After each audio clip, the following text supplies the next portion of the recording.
예, 어서 오세요. 네. 자, 오늘의 저녁 방송 시작하겠습니다. 네, 오늘 하루도 잘 보내셨죠? 네.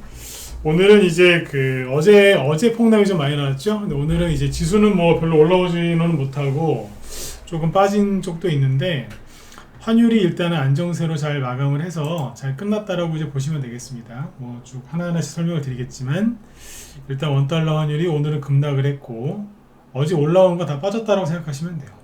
그리고 현재 이제 우리나라 장 끝나고 나서 중국 증시가 이제 상승으로 잘 끝났고요. 그리고 그걸 이어받은 유럽 증시도 지금 급등이 나오고 있거든요. 그래서 그 부분들 설명을 쭉 해드리도록 하겠습니다. 네, 그래서 오늘은 이제 환율 얘기 좀 해드릴게요. 오늘은 종목 얘기는 좀 이제 많이 안 하고 환율이랑 이제 시황 이제 잡아드리려고 준비를 했으니까 오늘 이쪽을 좀 포인트를 잡아서 가도록 하겠습니다. 네. 자, 일단은 이제 볼까요? 오늘 일단은 이제 코스피 지수는 자, 참 지수가 되게 못생기게 생겼죠, 그죠? 쭉 끌려 내려왔는데 처음에 이제 코스피 지수는 이제 별로 하락을 안 했었어요. 미국에서 기준금리 인하를 늦출 수도 있다라는 말은 이미 여기서부터 아니 그 전부터 계속 나오고 있던 얘기예요. 최근에 보면 뭐 연준 이제 위원들이 기준금리 인하를 늦출 수도 있다 그 얘기가 나와서 폭락했다라고 얘기를 하는데 그거는 솔직히 헛소리고요. 왜 헛소리라고 제가 이렇게 비판을 하냐면 여기에서 계속 그게 나왔었어요. 그 얘기가 나올 때도 지수는 올라가고 있었거든요. 그리고 이제 4월 초부터 지수가 좀 횡보를 좀 했죠. 횡보를 하고 있었는데 문제는 이제 우리나라 같은 경우에는 이제 총선이 있었죠. 그죠? 그래서 총선이 있고 나서 그 다음 날이 목요일 날 아침이 4월 11일인데 4월 11일 날 아침에 마이너스 1.4% 급락 출발합니다.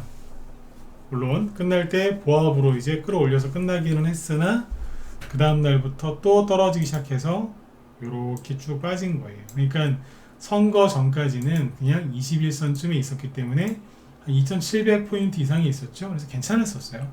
이제 총선 결과가 우리나라에 이제 영향을 끼쳤는데 거기에다가 이제 전쟁 문제와 미국의 이제 그 연준 관련된 얘기들, 그래서 국채 금리가 거기서 또 뛰었죠. 그래서 그 세 가지 영향이 이제 겹쳐서 이렇게 증시가 하락을 한 거다라고 생각하시면 돼요.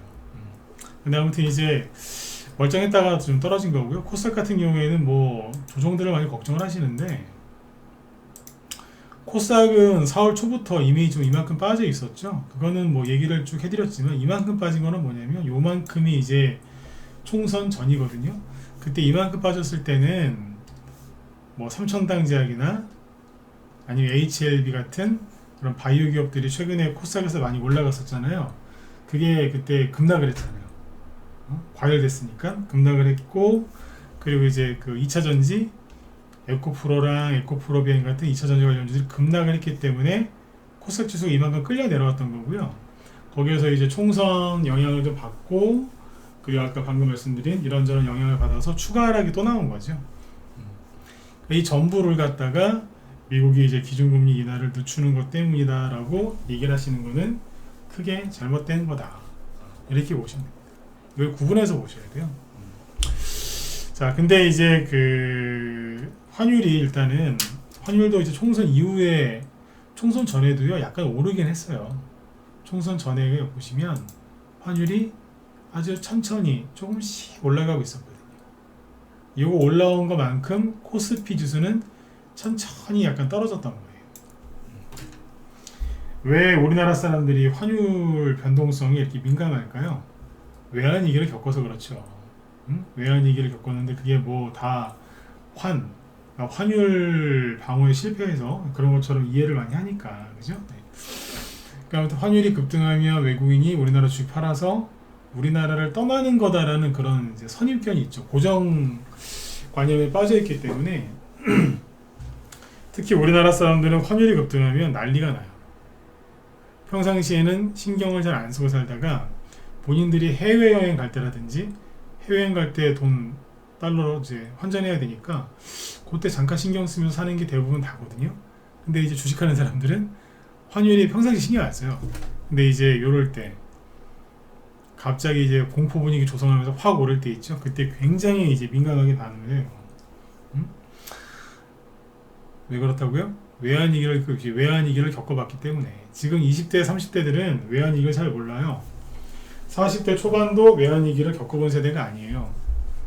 40대 한 후반, 그리고 이제 50대 있죠. 50대 그때부터는 외환위기를 겪었다고. 왜냐면 이제 본격적으로 이제 대학교 졸업하고 아니면 고등학교 졸업 후에 대학교 졸업 후에 이제 취업을 하는 그런 나이에 있던 사람들이 외환위기에 직격탄을 맞았거든요.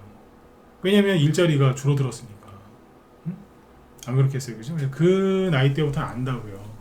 그러니까 40대 초반까지는 잘 모른다라고 얘기하는 게 맞아요. 사람마다 약간 다를 수 있겠지만 네. 전반적으로는 그렇게 생각하시면 됩니다.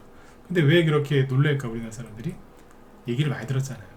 외환위기 어쩌고저쩌고 IMF 어쩌고저쩌고 그죠? 네. 그 영향이 큰데 어쨌든 환율이 이제 여기서 총선 이후에 그런저런 이유가 다 이제 저기 돼가지고 올라오는 거예요. 우리나라 사람들이 제일 싫어하는 세 가지가 뭐예요? 네, 어서 오세요. 정치적인 거죠. 정치, 국내 정치죠. 총선, 그리고 국제, 정세, 국제 정치, 그죠? 뭐예요? 전쟁. 하나가 또 뭐 있죠? 금융시장 불안. 이 세 개를 같이 지금 세 개가 이제 시너지 효과를 일으키는 거예요. 하나하나만 갖고도 짜증나는 문제들이 있는데 이 세 개가 뭉쳐서 나오니까 사람들이 극도로 불안했던 거예요. 그래서 우리나라 원달러 환율이 다른 나라에 비해서 굉장히 좀 많이 올랐고 그랬던 겁니다. 그래서 어제 제가 저녁 방송할 때 막 그 기사들 비판하면서 제가 화를 막 내잖아요, 그죠? 네. 안 그래도 요즘에 우리나라 사람들 힘든데 더 힘든 기사들을 막 쓰길래 제가 좀 화를 내고 막 그랬지 않습니까, 그죠? 네. 근데 어쨌든 이제 그렇게 급등했던 환율이 오늘은 급락을 한 거예요. 0.5% 떨어진 건데 이 정도면 급락이라고 해도 됩니다. 환율은 원래 1% 이상 잘 안 올라요. 안 떨어지기도 하고. 네.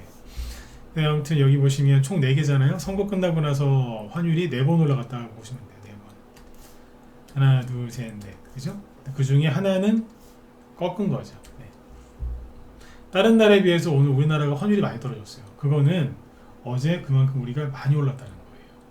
그죠? 근데 아무튼 우리나라 환율은 이제 떨어졌는데 이 환율은 되게 쉬운 게 어떻게 보면 되게 어렵지만 또 어떻게 보면 되게 쉬운 게 우리나라 원달러 환율이 오르면요 지수는 항상 반대로 가요. 그래서 환율이 오르면 지수는 떨어지거든요.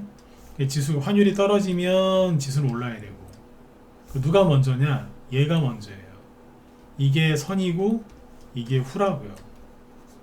이게 먼저 움직이고 그 다음에 지수가 그거에 대한 영향을 받는 거거든요. 그러면 웃긴 게 오늘 환율이 떨어졌으면 지수는 올라야 되잖아요. 근데 지수는 떨어졌어요. 그럼 누가 만든 거예요? 둘 다 떨어졌죠? 근데 환율은 떨어지면 좋은 거고 지수는 떨어지면 안 좋은 거잖아요. 단순하게 얘기해서 그죠? 둘 중에 누가 만든 거냐고요. 환율이 떨어진 게 맞는 거예요. 그래서 지수가 올라와야 되는데 오늘 지수가 떨어진 이유는 뭐 특별한 건 없고요. 이렇게 해석하시면 돼요. 그러니까 이게 해석을 잘해야 되거든요. 그냥 꿈이랑 똑같아요. 꿈을 아무리 잘 꿔도 해몽을 잘해야 되잖아요. 그죠? 그 꿈 해몽도 잘 하시는 분들이 계시죠. 외국인하고 기관이 오늘 각각 외국인은 1600억, 기관은 2100억을 순매도를 했는데 보시는 것처럼 사준 사람이 거의 없어요. 그냥 많이 판 건 아니고 조금 팔았어요. 둘 다 그냥 아주 조금 파는 거거든요, 이게. 근데 사주는 사람이 없는 거예요, 이게. 그리고 이 일별 오늘 장중에 매매 동향을 보면 빨간색이 외국인이고 녹색이 기관인데 둘 다 아침부터 그냥 꾸준하게 팔았어요. 천천히. 둘 다. 개인들만 산 거고. 그러니까 이제 종목들이 좀 천천히 떨어졌겠죠. 급락한 게 아니고. 이해가시죠? 그러니까 오늘도 지수가 빠지니까 코스피는 0.98% 거의 1% 가까이 하락을 했죠. 그게 이제 개미들이 또 불안해할 수 있는데 우리나라하고 일본이 거의 같이 빠졌어요. 일본 니케이 지수를 보시면 네, 자 일본 니케이 지수인데 여기 추가로 나왔죠. 1.3%. 근데 일본이랑 우리나라 끝나고 나서 네, 끝나고 나서 중국 증시 어떻게 됐냐면 이런 식으로 2.14% 급등합니다. 잘 끝났죠? 네, 중국 잘 끝났고 대만 있죠? 대만은 1.5% 여기도 올라왔어요. 우리나라가 끝나고 우리나라랑 일본이 끝나고 나서 시간대가 그렇잖아요. 그리고 지금 이제 유럽 증시 보시면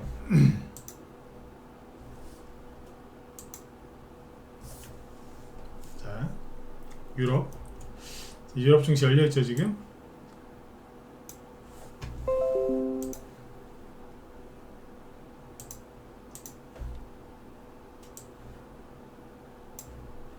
네, 보이시죠? 영국 증시가 지금 0.5% 상승이 나오고 있고 그리고 프랑스 증시는 1.3% 급등하죠. 독일은 0.6% 상승, 유로스톡스 50 0.8% 상승, 이탈리아 증시도 1% 이상 상승. 중간에 떨어지고 있는 건 러시아니까 패스. 러시아에 대해서는 별로 관심 없으시죠?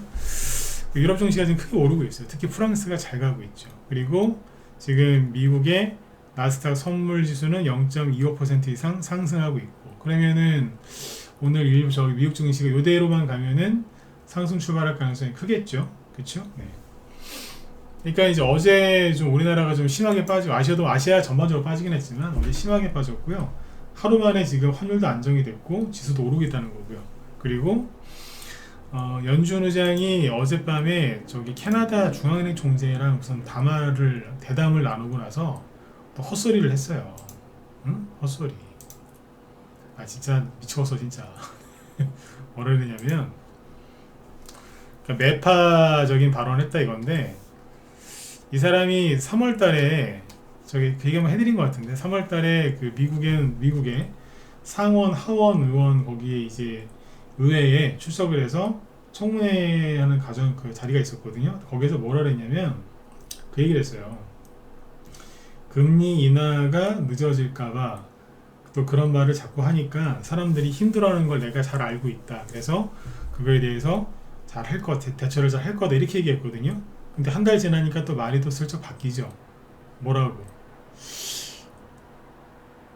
지표를 봤더니 여기 읽어드릴게요. 그러니까 지표를 봤더니 금리, 그러니까 어떤 식으로 얘기하냐면 대놓고 얘기 안 해요. 항상 애매하게 얘기하는데 금리 인하를 서두르지 않겠다라는 식으로 얘기를 합니다. 그래서 매파 파월이다라는 말을 했거든요. 이거 어젯밤에 얘기한 거예요. 네.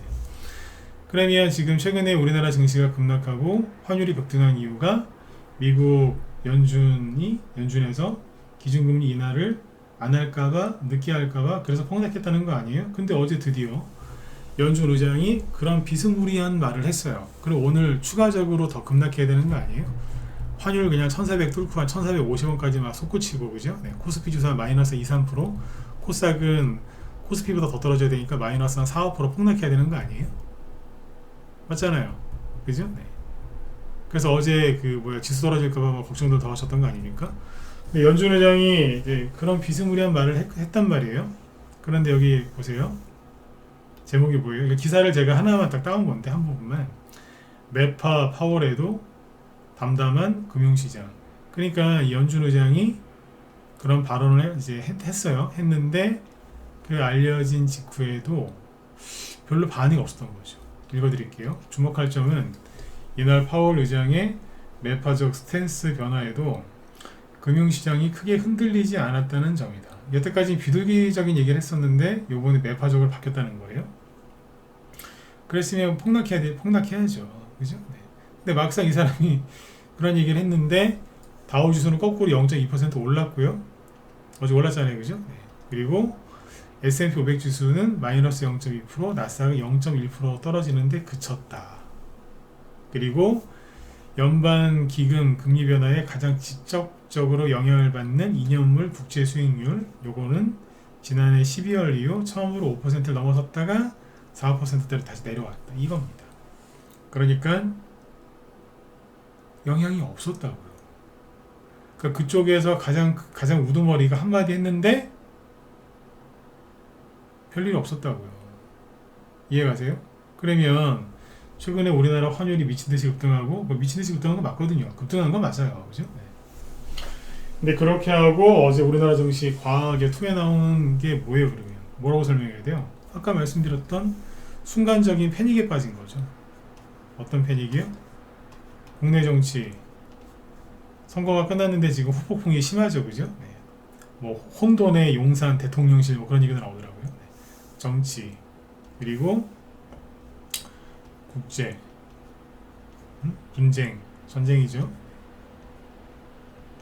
그리고 금융시장 불안. 근데 이제 어제도 얘기를 많이 해드렸지만 우리나라 정치판 개판인 게 어제 오늘 일입니까? 총선에서 아주 크게 졌죠, 그죠? 근데 4년 전에도 봤던 거거든요. 그때는 야당이라서 졌는데 지금 여당이라서 져서 약간 더 충격적인 거, 충격을 받으신 분들이 많긴 하지만 어쨌든 늘 보던 거 아닙니까? 국제 전쟁, 중동 쪽 문제인데 언제는 안 그랬습니까? 금융시장 불안해서 막 출렁거렸죠. 근데 이거 다 뭐라고요? 실제로 어떤 일이 터져서 그런 게 아니라 그냥 터질까봐 자기들끼리 겁먹어서 그런 거 아니에요. 근데 우리나라는 이 세 개가 한꺼번에 지금 출렁거리니까 사람들이 순간적으로 패닉에 빠져서 순간적으로 놀랬던 거예요. 그게 다예요. 그 증거가 뭐예요? 미국 연준 의장이 한마디 했는데 전혀 반응 안 하잖아요. 이게 맞는 거예요, 이게. 그러니까 겁먹지 마시라고요. 그리고 본 김에 밑에 보시면 뭐 있죠? 이게 미국 연방기금 금리 추이인데 2005년도 이후에 금리를 이렇게 천천히 올렸었어요. 이게 한 2년 동안 올렸나 그래요. 이게요. 2년 동안 천천히 올려서 이 당시에 주식시장이 화랑이었어요. 여러분들 금리가 올라가면은 주식시장이 폭락한다고 알고 계시죠? 천만에요. 이때 호황이었다니까. 그리고 이제 트럼프 대통령 되기 전에 잠깐만요. 트럼프 대통령 됐을 때 그 당시에 이제 연준 의장이 그때도 제롬 파월이었거든요. 지금 그 사람인데 그때 이렇게 올라왔을 때 기금 연방 그러니까 그 미국의 금리를 올렸을 때 있죠. 이때 주식시장 상승했어요. 거짓말 같죠? 보여드릴까요? 여러분들이 되게 잘못 알고 계시는 거라 이게.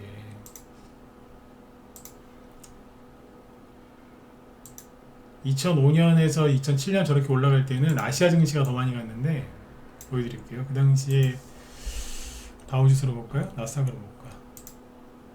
근데 나스닥 많이 가진 않았는데 이 당시에는 2005년도 금리를 그렇게 올릴 때 나스닥 지수도 이만큼 올라갔어요. 2007년까지. 그쵸? 저렇게 계획적으로 꾸준하게 천천히 올렸거든요. 그 다음에 아까 2016년 이후에 미국이 금리를 올렸을 때 그때 미국의 주식시장은 어땠느냐. 그때가 여기거든요. 나스닥입니다. 2015년 12월 달에 금리 올렸는데 갔어요 계속. 코로나 터지기 전까지 잘 갔고 코로나 터진 애도 많이 갔죠. 왜? 다시 얘기 드릴게요. 금리를 인상하면은 주식시장 폭락한다고요? 헛소리라니까. 그러면 요번에도 그렇게 됐어야 되는데 왜 안 됐느냐. 연준 의장이 처음에는 2005년처럼 아니면 2016년 그때처럼 금리를 1년에 0.25%씩 한 1년에 2번, 3번씩 올린다 그랬어요. 근데 이 양반이 말을 싹 바꿔서 여기서부터 처음에 0.25% 올렸는데 그 다음부터 0.5%, 0.75%씩 연달아서 계속 올린 거예요. 미친 것처럼. 그때 그래서 보시면 순간 수직으로 들죠 이게. 이게 수직으로 들잖아요. 수직으로 오르니까 난리가 난 거예요 이게. 왜냐면 전 세계 최대 강대국인 미국이 금리를 미친듯이 순간적으로 이렇게 올리니까는 어떻게 돼요? 잘 아셔야 돼요. 환율이랑도 다 연관이 있는 건데 미국이 금리를 천천히 올리면 그쵸? 천천히 올리면 해외로 나갔던 돈들이 미국으로 천천히 돌아오겠죠. 왜? 미국의 금리가 높아지니까. 그러면 이제 이머징 증시 선진국 말고 후진국들은 신흥시장들은 어떻게 해요? 미국이 금리를 올리니까 그거에 맞춰서 자기들도 천천히 올리죠. 그래서 미국과 뭐 우리나라도 마찬가지고 금리 차이 약간 두잖아요. 그러니까 당연히 미국보다 우리가 금리를 더 줘야지 돈이 덜 빠져나가니까 그런 식으로 서로 이제 맞추면서 갔거든요. 근데 여기에서는 코로나 여기서 이제 주식시장도 화랑이었고 경제도 화랑이었어요. 그러니까 뭐 미국이 금리 올릴 때 다른 나라들이 금리를 따라 올리는 게 부담스럽지 않았거든요. 근데 여기는 코로나 때문에 이제 경제가 거의 파탄난 상태에서 미국의 누가 바이든이 대통령이 되자마자 대규모 막 빚을 발행하고 부채 발행하면서 거기다가 기준금리까지 미친 듯이 올린 거예요. 기준금리를. 그러니까 다른 나라들이 이걸 따라올 수 있어요, 없어? 못 따라오는 거예요. 따라올 수 있는 여력도 안 될 뿐더러, 네, 그러니까 다른 나라들이 못 따라온 거죠. 그러니까 금리가 역전됐잖아요. 미국의 금리가 확 높네요. 어떻게 되겠어요? 당연히 돈이 달러로 가겠죠. 그러니까 이때부터 달러가 순간적으로 강세가 된 거예요. 달러가 강세가 됐다고. 그러면 다른 나라 화폐는 상대적으로 약세가 됐겠죠. 다른 나라 화폐가 약세가 되면 어떻게 돼요? 그 나라는 물가가 확 오르는 거예요. 우리나라가 예를 들어서 그러니까 이제 달러 원화 약세라는 얘기는 환율이 오른다는 얘기인데 환율이 많이 오르면은 물가를 이렇게 원자재로 수입할 때 돈을 많이 줘야 되잖아요. 맞죠? 그러니까 이제 물가가 올라가는 거지. 그러니까 미국의 바이든이 전 세계 경제를 이런 식으로 망쳐놓은 거예요. 제가 막 바이든 이 사람 얘기를 되게 안 좋게 얘기하죠. 제가 아무리 그래도 딴 나라 대통령이라고 해도 다 호칭 쓰고 하거든요. 네. 근데 제가 호칭 안 쓰잖아요. 제가 짜증을 내잖아요. 3년 동안 괴롭히는데 진짜 환장하겠습니다. 진짜. 환장하겠는 거예요. 근데 미국이 지금 막 미국 경제가 막 좋다고 그러죠? 좋은 게 아니라잖아요. 왜? 돈을 엄청나게 찍어내고 있는 거예요. 지금 선거에서 이기려고 국채 발행하면서 빚내가지고 돈을 계속 찍어내거든요. 돈을 시장에 막 푸는 거예요. 이렇게. 그러니까 경제가 좋아진 것처럼 보이는 거죠. 순간적으로. 미국 경제가. 그래놓고서 인플레이션 안 잡힌다고 또 전화리를 지고 있는 거예요. 그러니까 이제 그 주변 나라들이 힘든 거예요. 이제 이 사람 때문에.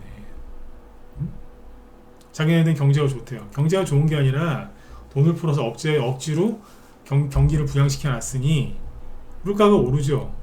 억지로 오래놨으니 돈을 자꾸 푸니까 그거 막으려고 금리를 이쪽은 내리지도 못하는 거예요.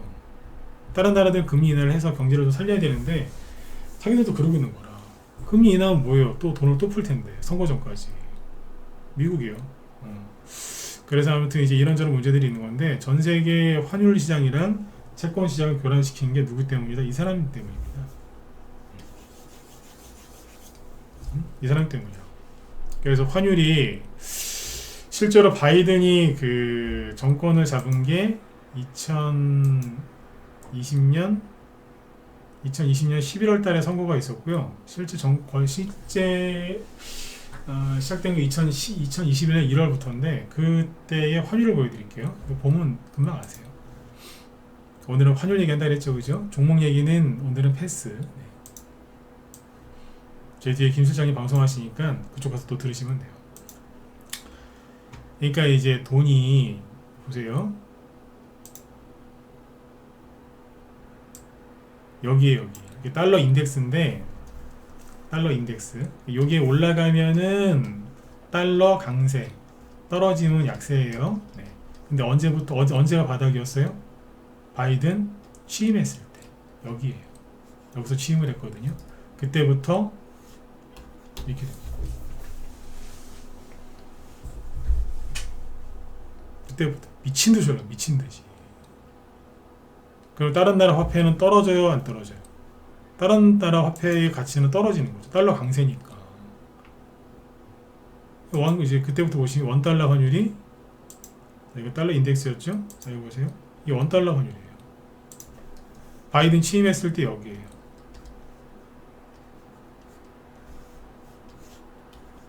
여기 왔을 때 비오는 자들이 뭐라 그랬어요? 외환위기 온다고. 미친 것들이라고 제가 그때 욕했잖아요. 미친 것들이라고. 원달러 환율이 왜 올라왔는지를 이해를 못하는 거예요. 이해를. 저 쉬운 거를. 아까 제가 방금 전에 얘기한 거 뭐 어려운 거 있었어요? 다 이해하셨잖아요. 그죠?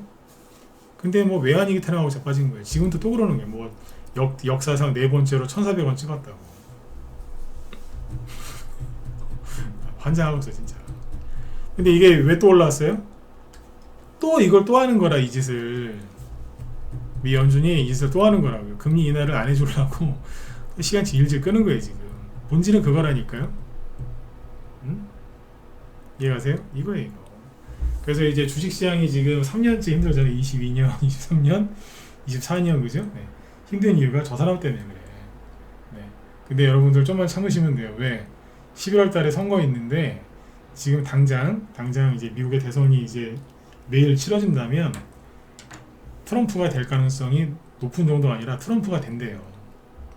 근데 아직 이제 몇 달 남았으니까, 그죠? 6개월 정도 남았으니까 좀 지켜봐야 되겠지만 트럼프가 약속했어요. 잘 모르시죠? 뭐라고 약속했냐면 내가 대통령 되면 연준 파월의장 잘라버린다 했어요. 아마 심하게 아마 모욕을 줄 수도 있어요. 자른다 그랬고요. 트럼프가 약속했어요. 바이든 행정부 내가 정치적으로 보복하겠다. 거기 대놓고 얘기했어. 왜냐면 탄압받았잖아요, 그 사람. 그죠? 네, 보복한다 그랬어요. 이 사람이 했던, 이게 바이든이 했던 모든 건 아마 거의 대부분은 엎어놓을 거예요. 아마 중국에 대해서 규제한 거 빼고는 아마 다 엎어버릴 수도 있어요. 네. 그 정도라니까요. 그러니까 좀만 참으시면 돼요. 그러니까 바이든이 못 살게 한 거라. 그러면서 미국에 이제 애플이라든가 테슬라라든가 엔비디아 같은 거 그런 것만 재미를 본 거죠. 맞지 않습니까? 그 M7 걔네만 재미 보고 미국도 많이 못 갔어요. 미국 사람들은 주식으로 돈 많이 벌었을 것 같죠? 그렇지도 않다는 얘기예요. 특정 종목 몇 개만 간 거죠. 그러니까 아무튼 환율이 오르는 이유가 이것 때문이에요. 미국 바이든의 금융정책 때문에 전 세계가 이러고 있는 거예요. 근데 이제 우리나라 사람들이 이제 이걸 해석할 때 부족한 부분이 뭐냐면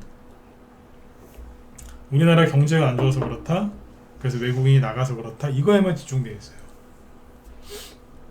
그러니까 되게 좁게 보는 거예요. 그러니까 그 말도 이제 자 그것도 생각을 해봐야 되는 문제이긴 한데 그것만 보는 거예요. 그러니까 이게 근본적인 문제가 해결되려면 바이든이 집으로 가면 됩니다. 이 사람이 사라져야 됩니다. 네. 저는 그렇게 봅니다. 근데 이런 얘기를 이제 일반 유명하신 대학 교수님들이나 뭐 유명한 사람들은 언론이나 유튜브도 나와서 이런 얘기 못해요. 왜? 유명하니까. 근데 저는 그분들처럼 안 유명하거든. 나는 방송국에서 섭외 들어온 적이 딱 한 번 있어요. 옛날 KT 본사에서 주식 관련된 컨텐츠 할 건데 그때 한번 해보라고 내가 거절했어요.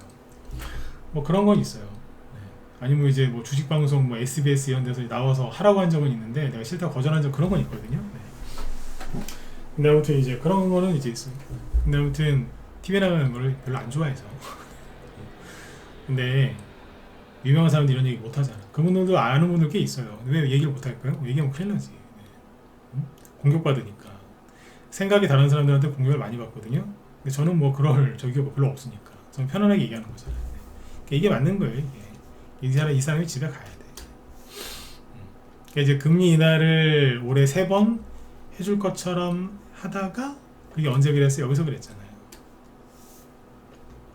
여기서 금리 인하 올해 3번 해줄 것처럼 작년 말에. 근데 말이 슬슬 바뀌다가 요번에 전쟁, 우리나라 총선, 그죠? 거기다 금융시장 불안 요거까지 겹쳐서 순간적으로 개미들이 패닉이 와서 흔든 거예요. 실제로 그 원화 있죠, 원화. 제가 그 얘기했던 거 기억나세요? 앞으로 주식시장은 상승으로 보면 된다. 단, 이 얘기를 분명히 했었어요. 단, 미국의 국채금리가 요동을 치지 않는 한. 중요한 건 지수가 아니고 국채금리다. 그 얘기 여러 번 했었죠, 그죠?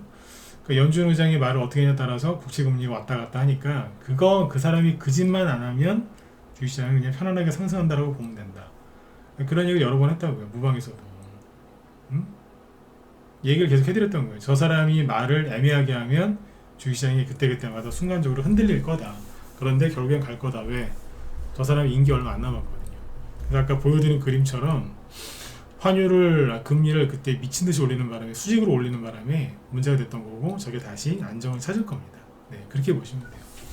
그리고 이제 어제 좀 투매가 많이 나왔고 이제 그랬는데 크게 달라진 게 없는 게 오늘 반도체 관련주들 꽤 많이 올라왔고요. 종목은 보여드리지 않을게요.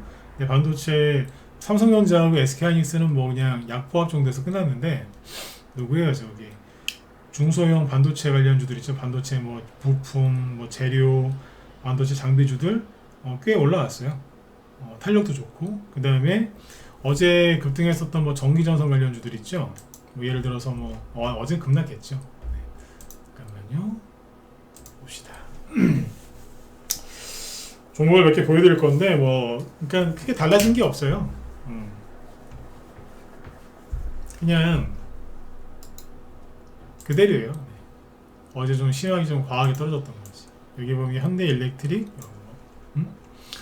어제 음봉 센 거 맞았는데 오늘 양봉 나왔고 대형주가 뭐 갑자기 뭐 푹 꺼지진 않으니까 LS 일렉트릭 어제 하락한 거보다 더 센 양봉 나왔죠. 효성중공업도 어제는 급락은 했지만 5%짜 양봉 나와서 21선을 지키고 있고 그죠. 그 다음에 시간외에서 전선주들 많이 올라왔어요. 대한전선이 오늘 장중에는 1%밖에 못 올라왔지만 시간외에서 보면은 아직 여운이 있는 거예요. 이게 전기전자 업종이잖아요. 이게 다. 근데 이쪽을 외국인이 이제 매집해서 올린 거기 때문에 그렇죠. 그래서 금방 안 끝나요. 대한전선이 시간에 플러스 2%, 그 다음에 가온전선 이런 건 시간에 3%. 이런 식으로 끝났다고. 끝난 게 아니에요 다. 아직 여운은 남았거든요. 그러면 최근에 급등했었던 원자재 관련주들도 아직 상승 여력이 남아있을 수 있죠. 그죠? PJ메탈 음봉에 대해 굉장히 거칠긴 한데 어쨌든 뭐 알루미늄도 그렇고 조일알루미늄 이런 것도 있죠. 그죠? 공중부양하고 있는데 이런 뭐 KBI 메탈, 이구산업 이게 끝났다라고 단정 지시면 안 돼요. 그대로 살아있다니까. 네. 나경원시 테마주 신라SG도 살아있어요. 신라SG. 아 그리고 태평양 물산이 뭐였죠? 저거 아니야 이거? 이게 뭐더라? 한동훈 테마주? 총선 끝나는 날이 요 날이었잖아요. 4월 10일 날. 4월 11일이 그 다음 날이죠. 그 다음 날이 그 다음 날 저점이 1,560원 정도였는데 어제 갱신했죠. 1,550원으로 10원 차이에요. 10원. 아무튼 어제 그러고 나서 오늘 장중에 13%까지 급등하더군요. 그 다음에 DTNCR로도 브레이크 잡고 좀 올리죠. 총선 그때 결과 나오거나 충격적이었죠. 그죠? 네. 어차피 민주당한테 질 거란 거는 대부분 다 예상을 하셨겠지만 너무 크게 지다 보니까 네. 충격에 빠졌었는데 그냥 그날 그러고 끝났어요. 맞았죠? 그때쯤이 끝일 거라고. 대신에 일주일 정도는 지켜봐야 된다고 그랬는데 일주일 딱 지켜보니까 그 정도였던 거예요. 네. 맞죠? 잘 끝난 거니까 뭐 걱정들 하지 마시고 자연스럽게 회복이 될 거예요. 이렇게 보시면 되고 그리고 뭐 안철수씨 써니전자 이런 게 급등락을 하긴 했는데 제가 그랬잖아요. 네. 올라가길래 내가 웃었다고 웃기고 있네 이러면서 써니전자가 막 급등하더라고요. 그래서 뭐 차기 대권 후보 뭐 그래서 네. 제가 그러니까 어떻게 보면 비웃은 거죠. 네. 뭐를 써니전자를 내가 그때 이거 양목 나올 때 얘기를 해드렸는데 제가 웃겼다고 한참 웃었다 그랬잖아요. 그죠? 네. 웃기고 앉아있네 이러면서 그러니까 순간 누가 이렇게 해갖고 단타 친 것 같아. 그렇죠? 네, 그렇게 하시면 되고 그 다음에 저기 중동전쟁 관련주들은 이제 거의 이것도 안 끝났는데 대신에 과열된 것들은 조심하셔야 돼요. 심하게 올라가서 거래 터진 것들이 많은데 여기 잘 보시면 하나는 알려드릴게요. 오늘 낮에 우리 회원들 강의했는데 자 질문 한번 던져볼게요. 질문 요거하고 사료주라든지 뭐 곡물 관련주들도 쭉 보셔야 되는데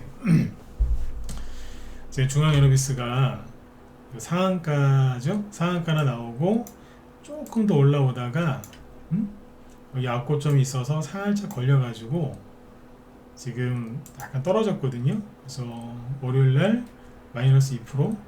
근데 어제 같은 경우에는 거래가 급감했어요. 급감하면서 살짝 음봉 나왔고 오늘도 4% 정도 빠지면서 거래는 없었고요. 자. 지금 중동 지금 심각하게 돌아가죠. 전면전 하냐 마냐 추가 보복 하냐 마냐 이러고 있는데 자 질문 드려볼게요. 시간 얼마 안 남았으니까 대답을 한번 해보세요. 최소한 반등이 나오거나 아니면 힘이 좋으면 더 여기도 치고 나갈 수 있다. 안 끝났다.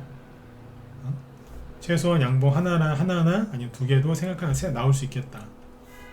거래 줄어든 거 잘 보시고 1번 찍어주시고요. 아니 별로 안 좋아 보이는데 4번 찍어보세요. 그러니까 좋아 보인다. 매수하면 수익이 날 것 같다. 1번 아닐 것 같다. 4번 찍어보세요. 좋아 보인다. 1번 안 좋아 보인다. 4번 찍어보세요. 왜 안 찍으세요? 이거 봐.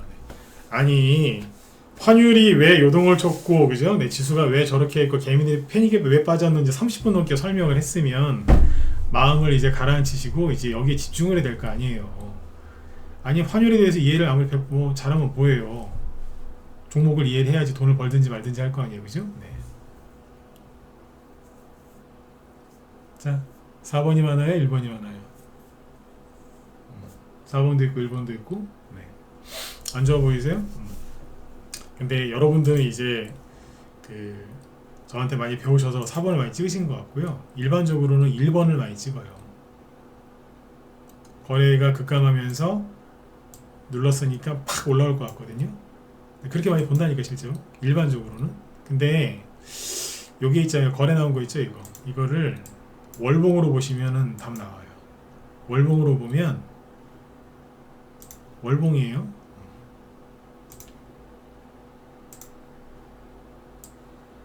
보세요. 네. 거래 엄청나게 많은 거지. 왜? 여기는 10월달에 31일까지 있죠. 1월달도 31일까지 있죠. 지금 4월 17일이거든요. 그러니까 4월이 아직 반 정도 남았는데 벌써 거래가 이만큼 나왔거든요. 그럼 뭐예요? 거래가 엄청 터진 거예요 지금. 거래가 엄청 터졌다고 이거 지금. 아직 10몇일 남았잖아요, 그죠? 일단은 얘는 제꼈고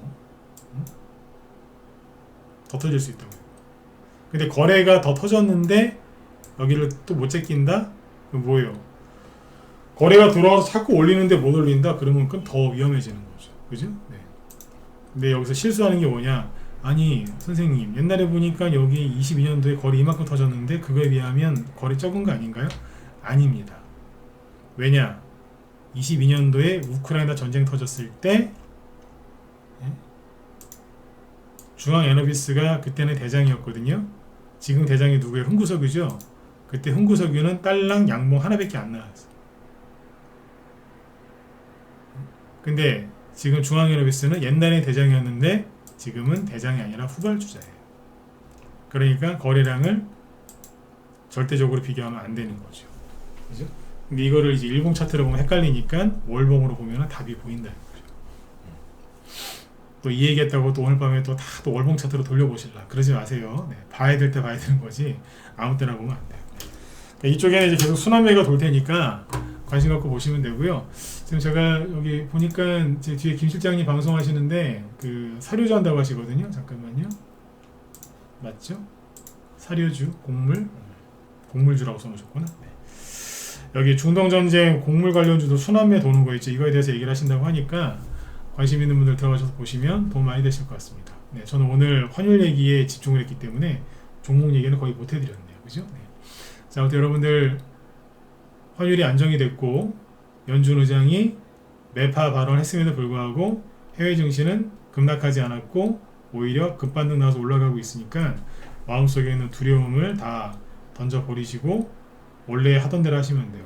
반도체 관련주 그대로 가고 있고요. 전기전선 최근에 주도주였는데 주도주가 꺾인 게 아니고요. 그리고 대선주들도 바닥 찍고 다시 올라옵니다. 근데 뭐가 걱정입니까? 달라진 게 없는데. 달라진 거는 개미들의 마음이 불안해서 본인들의 생각이 바뀐 것 뿐이지 달라진 게 없다라고 보시면 되겠습니다. 네네.